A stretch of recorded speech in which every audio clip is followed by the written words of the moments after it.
Okay, so you're going to put the conditional formatting in. So what you want to do is go ahead and select with a click and a hold and a drag all the way down to I-11. Then you go to Format, Conditional Formatting. And from here, what you're going to do is set the requirements. Okay, so you're going to add another rule, and currently, if it's not empty, it turns green.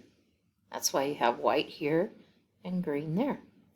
So what we want it to do is we want it to format for an A. If you get an A in your grade, then you want to click is between. We're going to put a value of 4 to 4.9, just in case you get some extra credit.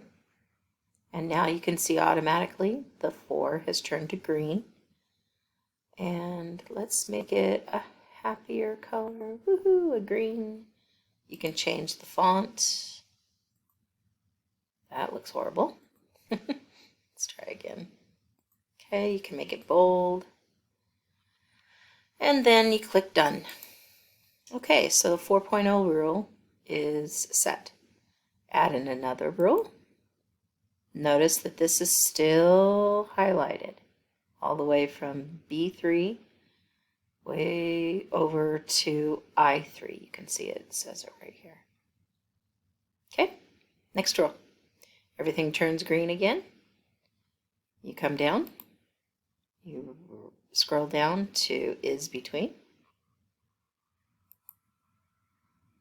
and 4.0 was an A, 3.0 is a B. So 3 to 3.9, that's the B range. It's also a happy color. Let's see, that's a fun little green. Okay, can even make it a different color here. Whew, vibrant. Make it bold.